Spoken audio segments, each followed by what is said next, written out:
Thank you for your testimony. We will now start a round of questions, and I will begin. So I want to start by reiterating my commitment to seeking answers, transparency, and accountability for the victims identified in Operation Fouled Anchor and for all victims of sexual harassment and sexual violence across the Coast Guard. It is unacceptable that Congress is just learning about this operation now. Admiral Fagan, with your leadership of the Coast Guard, will you commit to working with this committee to examine how these significant failures occurred and why the operation was kept secret from Congress? Thank you. I am 100% committed to this committee with regard to transparency, accountability, and bringing the service forward. The investigation that started focused on sexual assaults, historic sexual assaults at the Coast Guard Academy, represent a broader challenge for the service and for the Academy, and I am committed to bringing that work forward and being accountable to you and the committee as we work to improve the service so that everyone in the Coast Guard has access to a workplace and a work experience that's safe, respectful, free from sexual assault, harassment, bullying, hazing, retaliation, and that we have the full transparency and accountability that's needed to ensure that culture occurs. And will you commit to holding accountable all individuals who perpetrated these abhorrent acts and all individuals who either failed to take proper action or who participated in withholding information from Congress? So I am committed to accountability to the fullest extent of the law, and as in all cases where we've got jurisdiction and ability to hold accountable in accordance with the laws that are currently in place, I commit to working with the committee on that. Okay. Admiral Fagan, as you know, Chair Cantwell and I sent you a letter on June 30th requesting all information in the Coast Guard's possession with respect to this operation with the deadline of tomorrow, July 14th. Admiral, can I expect a timely, complete, and fully transparent response?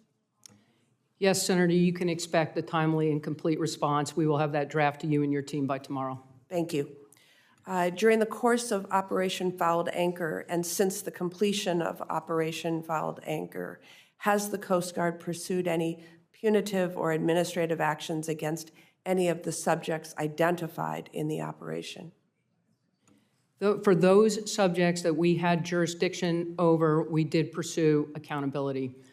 The 90-day initiative that I've just shared with you will begin to fully look at how we are ensuring accountability in reports of sexual assault. We have made an incredible amount of progress as a service since the time frame of Operation Fouled Anchor. Investments in policy, in survivor support. We've stood up a special prosecuting office this summer to ensure that we're aligned with the other military services, but it's clearly not good enough, and we are going to get after the work that is necessary to ensure, again, transparency, accountability across the range of sexual assault, harassment, retaliation, and bullying. And with regard to those who are identified survivors, what behavioral health or other support services were provided to those survivors identified during Operation Fouled Anchor? The investigatory effort associated with Fouled Anchor was extensive. It was deliberate. I'm confident that within that body of work, we have been in full contact with the survivors. We continue to offer support, mindful of the need to protect their privacy, as they, experience the trauma again as a result of some of the reporting. But they have been fully offered survival services. We have invested in victim survivor services as an organization, continue to invest in. I expect we will have additional victims and survivors come forward in the weeks and months to come, and we are prepared to provide services to those individuals as well. I want to now turn my attention to our enlisted members of the Coast Guard. While the focus of Operation Fouled Anchor was the Coast Guard Academy, These findings leave me concerned that similar failures may be affecting our enlisted members during basic training at Cape May or elsewhere across the service. Master Chief, what can you tell the committee about how the Coast Guard holds perpetrators of crimes accountable at the Coast Guard Training Center? And do you believe there are adequate supports in place to assist survivors and sufficient safeguards in place to ensure reports do not get swept under the rug? Thank you, Senator. Similar to the comments that the Commandant made, we pay the same level of attention to our enlisted accession sources in Cape May. If and when anything were to come forward, we fully investigate. We fully focus on the victims, the survivors, to ensure that they have the same level of support that has grown and increased over the years, to ensure that they have the support they need to get through this.